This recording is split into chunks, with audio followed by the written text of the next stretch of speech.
Hi, my name is Ruby.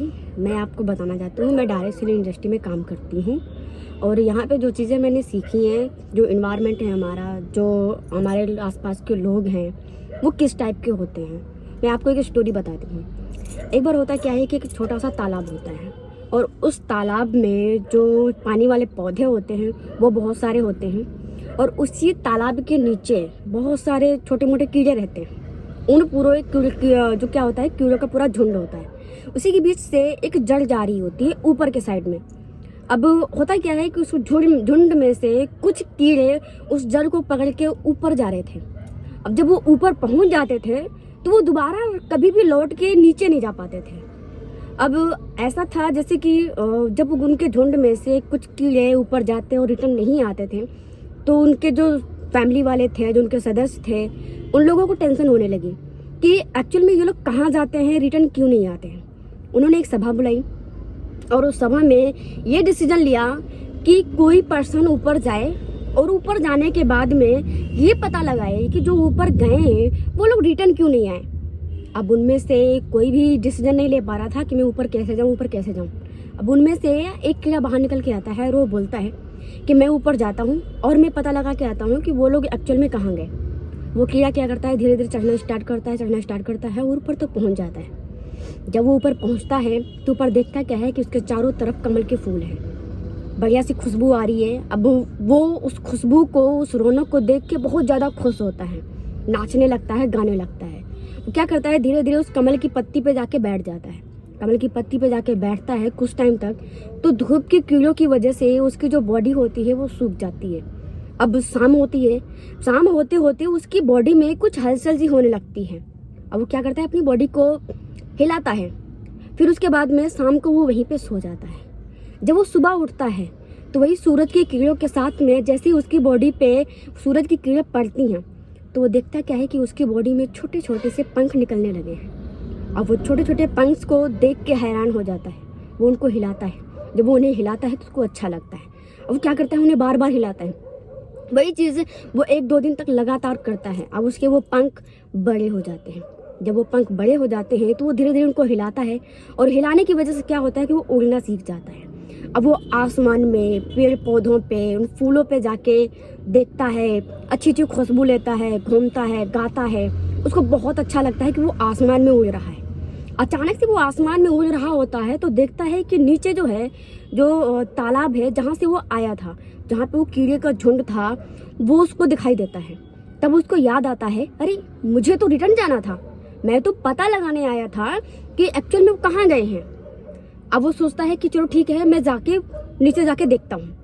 अब वो जैसे ही पानी में अपने पंखों को डुबोता है तो उसको ये रियलाइज होता है कि अगर मैं पानी के अंदर गया तो मैं मर जाऊंगा, और बाय चांस मैं वहां पहुंच भी गया तो क्या वो कीड़े मुझे पहचानेंगे, क्योंकि मुझे तो पंख आ चुके हैं और वो आज भी कीड़े ही हैं।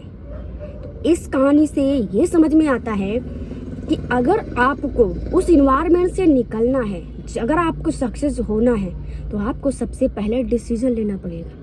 और डिसीजन लेने के लिए आपको उन हजारों लोगों के बीच में अकेले खड़े होकर बोलना पड़ेगा कि हाँ मैं आगे जाता हूँ। कुछ लोग आपसे बोलेंगे कि तुमसे नहीं होगा, हो सकता है तुमसे वो प्रॉमिस भी ले, लेकिन तुम्हें क्या करना है, तुम्हें डिसीजन लेना है। सेकंड, वो जो कीड़ा था वो अब ड्रैगन फ्लाई बन चुका था, मीन्स उसके पास पंख आ चुके थे, अब वो उड़ने वाला जीव बन चुका था। दूसरा, उसने क्या सोचा, वो क्या हुआ कि उसके पास में बर्निंग डिजायर था। दूसरा पॉइंट जो था वो था बर्निंग डिजायर, कि उसको लाइफ में कुछ करना था। वो चाहता था कि मैं उड़ूं, उसके बहुत सारे सपने थे, इस वजह से वो डिसीजन ले पाया। एंड वो इंस्पायर भी हुआ उन लोगों से जो ऊपर गए थे और नीचे रिटर्न नहीं आए, क्योंकि शायद वो उस सोसाइटी में वहाँ पे नहीं रहना चाहता था जहाँ पे वो ढेर सारे कीड़े रहते थे। शायद उसको वो बदबूदार जगह नहीं पसंद थी। एंड थर्ड पॉइंट जो होता है कि उसने एक चीज़ देखी कि अगर आपको लाइफ में आगे बढ़ना है तो आपको बदलना पड़ेगा, और बदलने के लिए जो प्रॉब्लम्स आती हैं वो आपको फेस करनी पड़ेगी। मीन्स जब उसकी बॉडी में वो पंख निकल रहे थे तो उसको तकलीफ हुई होगी, जब वो अपनी फैमिली से दूर गया होगा तब उसको तकलीफ हुई होगी, लेकिन वो उसके लिए सफल रहा। उसने उस प्रॉब्लम को फेस किया। थर्ड एंड फोर्थ चीज़ क्या होती है कि रियलाइजेशन।